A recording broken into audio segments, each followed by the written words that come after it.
afternoon, everyone. It's great honor to be here today to share you the topic that is very close to my heart. Some doctors still ask, is ultrasound really need or just a marketing toy? Let me tell you my story. I started working in aesthetic before I trained as radiologist. I enjoy creating beauty, but I was always worried about the risk. Later, I become radiologist. In radiology, every decision depends on imaging to detect disease, to make diagnosis, to guide treatment safety. Then I realized in same principle can change aesthetic practice. So I start to use ultrasound in injection for safety, for precision, and for beauty. Today, this has become my signature approach. I know how powerful this tool is, and today I will share with you the role of ultrasound in modern aesthetic medicine. So this is my background, and these are topics for today. We all study anatomy, but vascular complications still happen. Why it happened? This CT angiogram image of two patients. Can you see any difference between these two images? Yes, the image at the right side, you will find there are significant prominent signs of facial artery and its branches when compared to the left. So there is anatomical variations. Many studies show that the facial artery and its branches are very different from person to person, so we never know exactly how the vessel look in each patient. This means that even with good anatomy, doctor can still face risks like vascular adverse events. This is why today I will talk about facial ultrasound and focus on how we use in injection. This study showed the blindness from filler can happen with any type of filler and in any area of the face. The chart shows where complications happen most often: glabella area, nose, forehead, nasolabial fold. The more points you see, the more cases happen in that area. This angiogram shows that blood vessels in the face are connected through anastomosis between the external carotid artery and the internal carotid artery. In image B, orange 1, when the catheter was placed in middle meningeal artery is the bands of external carotid artery. The contrast can move into the ophthalmic artery and the central retinal artery, which is a band of internal carotid artery. This means facial arteries are all connected and they can reach the ophthalmic artery and central retinal artery. That is why filler injection at any side of the face can cause blindness. So, ultrasound helps us to see blood vessels in each patient's face. This makes injection safer, especially in high-risk areas. In aesthetic medicine, we can use several image techniques: ultrasound, CT scan, and MRI. Ultrasound have many benefits. First, it gives us real-time visualization. We can use it during the injection. This means that you can see what is happening and make precise decisions on the spot. Second, unlike CT scan, ultrasound does not expose patient to radiation. The third, ultrasound does not need contact agent, so there is no risk allergic reactions. However, in filler complications, both ultrasound and MRI can play important role.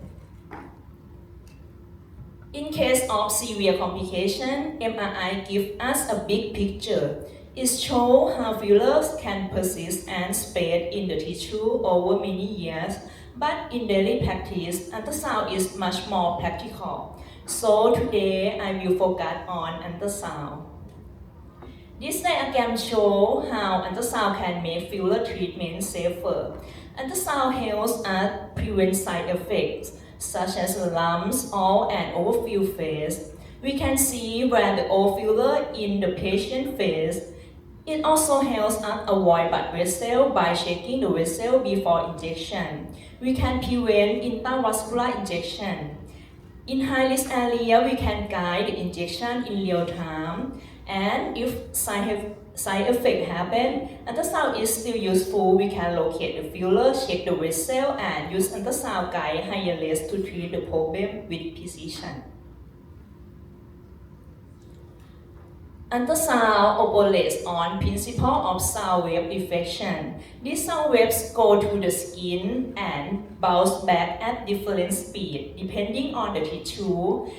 The ultrasound machine captures these waves and turns them into the image.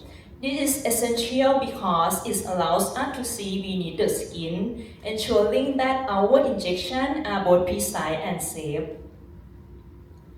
You must understand, particularly when you are new to using ultrasound. Ultrasound is a process and interfere between three components. It's be you as an operator, your patient, and the device. You will not be able to just look at the great image that you see in the book because it's not happen automatically. Then you will need to make that good image by yourself. Now, we have many kinds of ultrasound device in the market, but which machine is suitable for aesthetic work? You need to understand the frequency of ultrasound. High frequency ultrasound gives very clear image. It is good for seeing fine details in shallow tissue, such as the skin and structure close to the surface. But it cannot go very deep, so it is mainly for the superficial layers. For low frequency ultrasound can reach deeper into the body. This is useful for looking at internal organ or deep tissue, but the images are less detailed, so it is not good for fine structure near the surface. So in aesthetic or dermatology ultrasound, we usually prefer high frequency ultrasound. A minimum frequency about 15 MHz is recommended. We also have ultra-high frequency ultrasound. Let's compare. High frequency ultrasound about 15 MHz. This is already good. We can see skin layers, we can see filler and blood vessel clearly, but the limitation is it cannot see things smaller than 0.1 millimeter. For high frequency ultrasound, for ultra high frequency ultrasound up to 70 MHz, this gives a much clearer image.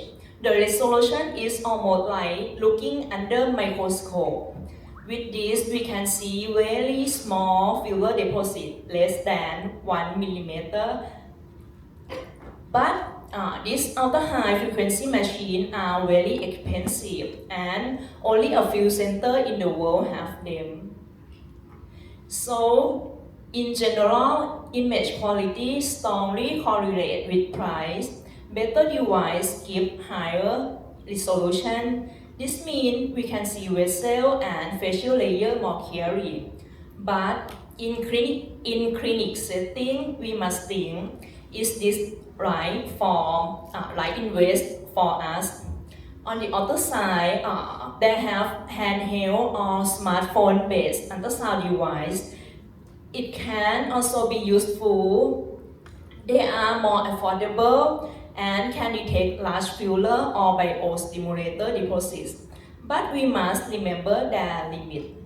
They cannot clearly show a small deposit, and they struggle to detect low velocity but flow.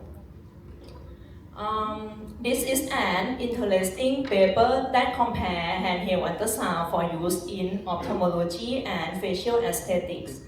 You may look into it when deciding which device to try. However, we must always remember ultrasound images are the real-time 3D anatomy in black and white. Without strong anatomical knowledge, even the best device will fail to provide value. So ultrasound is not just about machine, it's about operators' knowledge, skills, and interpretation. When we use ultrasound in filler practice, there are two main approaches. The first is ultrasound mapping. Before we inject, we scan the area. This helps us to see the layer to check if there is all filler and to locate the important vessel. With this information, we have a clear plan before we start injection. The second approach is ultrasound guide injection. This is especially important for high-risk area or when we want very high accuracy. With this, we can watch the needle or cannula in real time while we are injecting. Ultrasound guide injection requires a high level of skill and experience because you must interpret ultrasound image in real time and precisely control the needle placement. While it's challenging, the benefits are so big, especially in high-risk area where accuracy is very important.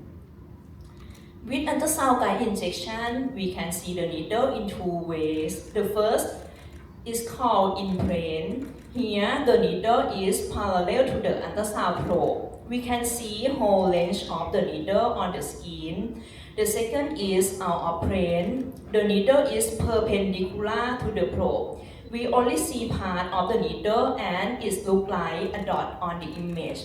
Both methods have benefits. The choice depends on procedure and area we are treating.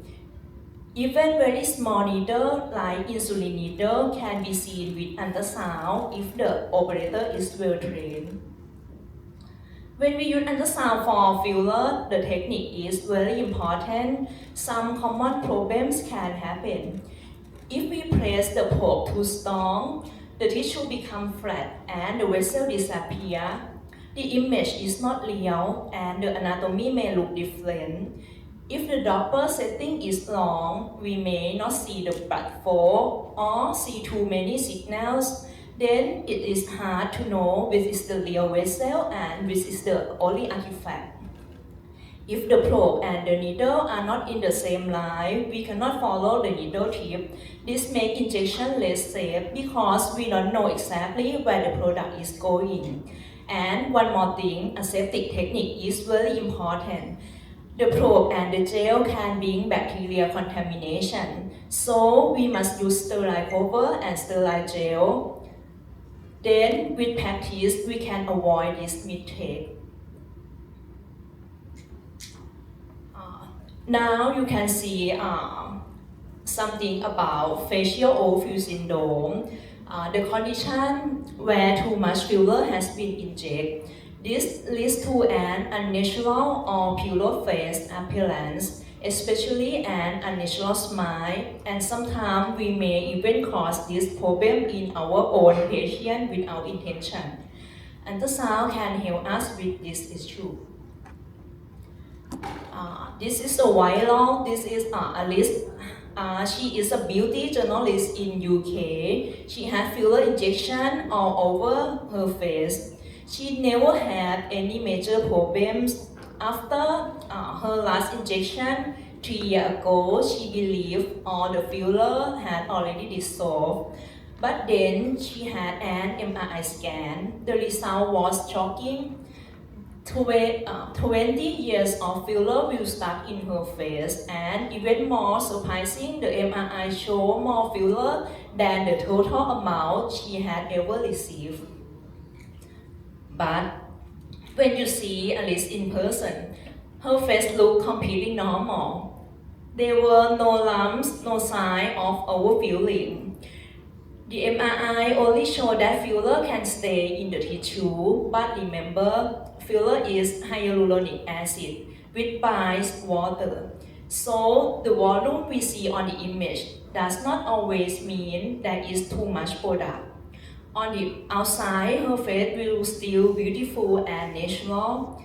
This teaches us an important point. Imaging findings alone do not equal a clinical problem. Another important finding from MRI study is that filler longevity varies across different facial regions. Here, example at 27 months, the HA signal is decreased, but still visible in the preauricular and jawline region in red color. But in more dynamic area like the chin and the mental crease, the filler has almost completely resolved in the green. This shows us a pattern. Deep or less mobile region can retain filler for many years, while dynamic or superficial regions tend to break down much faster. And this MRI study gives us an important insight into filler longevity in mid-phase. In all 33 patients, HA signal could still be detected, and in 12 patients, filler was present even more than 5 years after injection, and in some cases up to 15 years. However, filler degradation is influenced by many factors. The specific product technology, the injection site, and of course, individual patient difference. That is why we should never assume the same longevity for every filler, every region, or every body.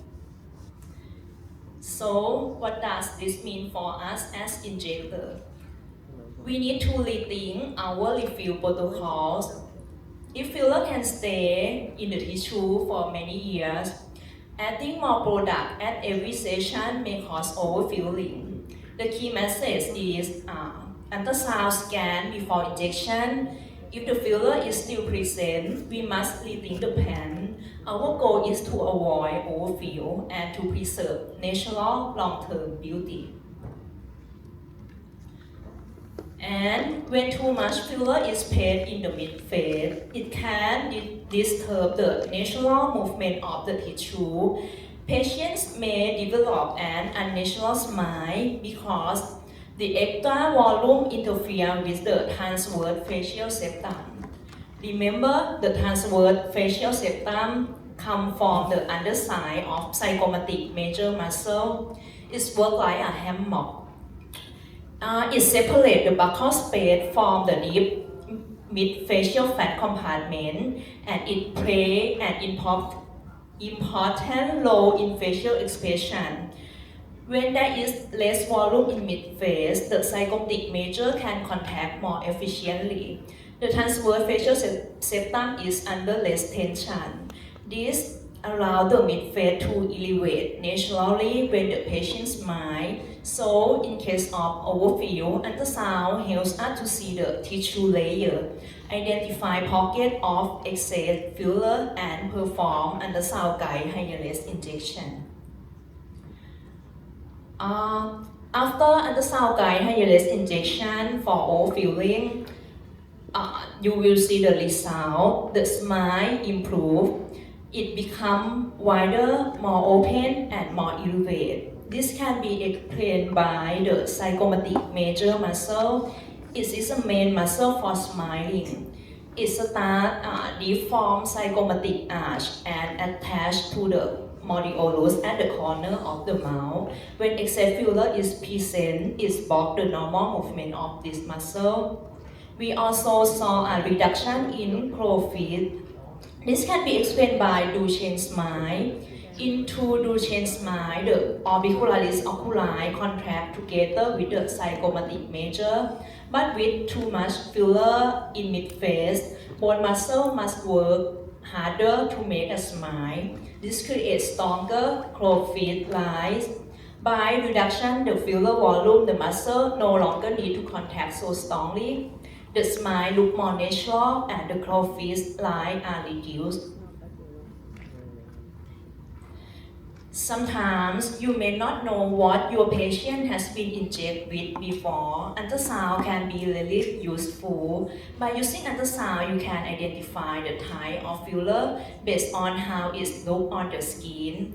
Different fillers like hyaluronic acid or permanent fillers have a unique patterns. And you can use ultrasound for detect and identify the exact location where the fillers are placed, the size and depth of the fillers. In case HA filler, you can use ultrasound to guide HIALase injection right into the filler pocket.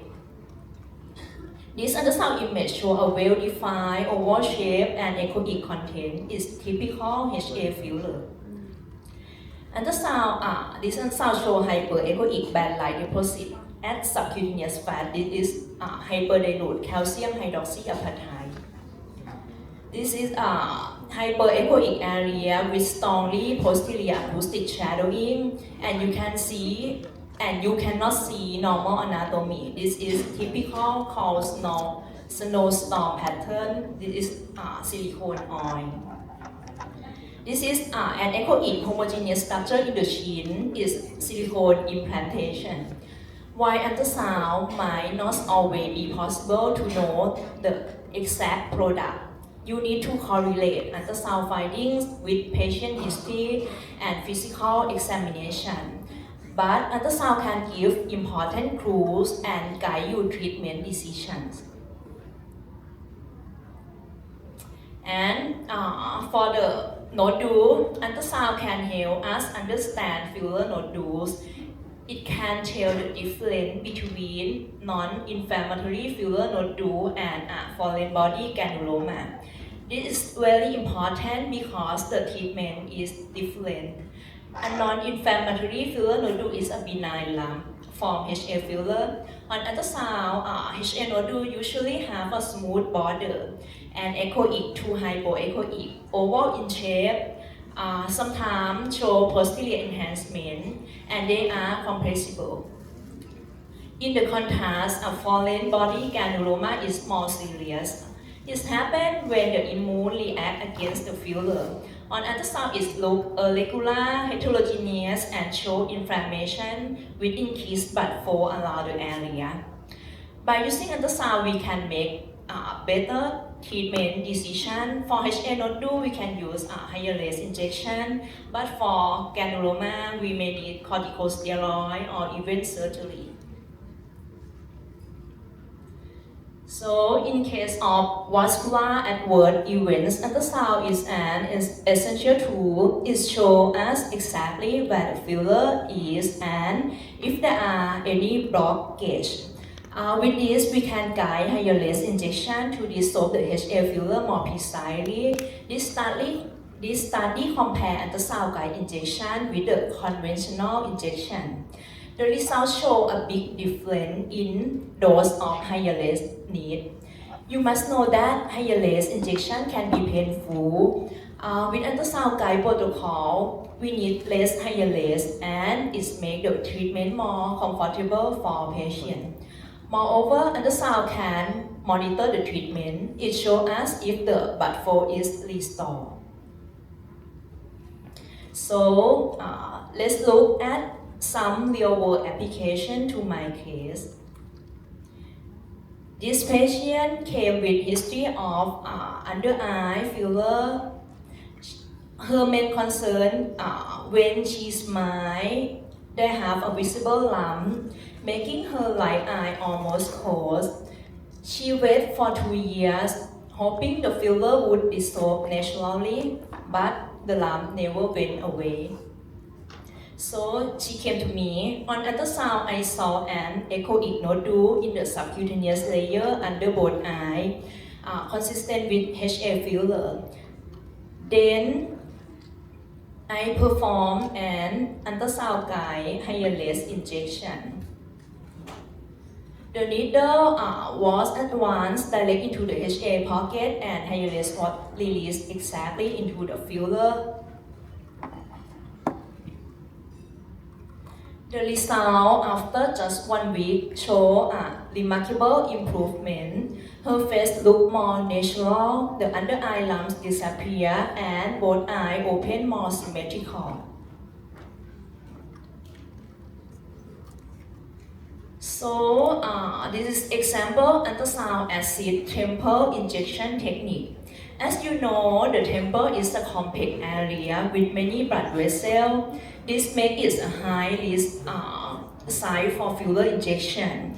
That is why I usually perform filler injection in the temple under ultrasound guidance.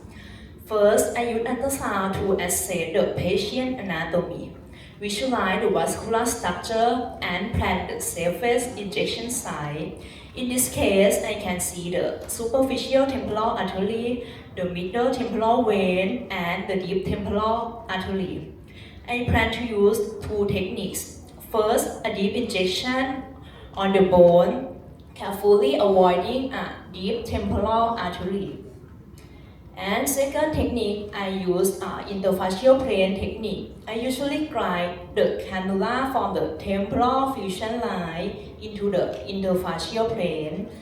It's important to be careful of the superficial temporal artery. And confirm with ultrasound that the cannula pace is correct, interfacial plane, and then I start injection. Finally, I check the filler is correctly placed in the interfacial plane as shown here. So, here are the results before and after temple filler. The filler looks fuller and smoother, the hollow area is correct.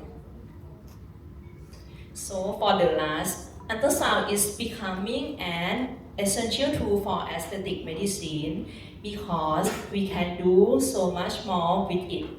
It means seeing beneath the skin. It shifts aesthetic medicine from blind to guide, from risky to precise. At first, we use it mainly for safety, but today we are far beyond than that. For me, ultrasound is also a tool for quality enhancement because I can actually see where my filler ends up. Sometimes I'm happy and sometimes I'm not happy. So every day I keep improving my skill, not just for myself, but for the benefit of patient. And that for me is truly the role of ultrasound in modern aesthetic medicine. So thank you. Thank you very much, Dr. Ingmo, for the fascinating lectures. So we open the floor for questions. Is there any question from our audience?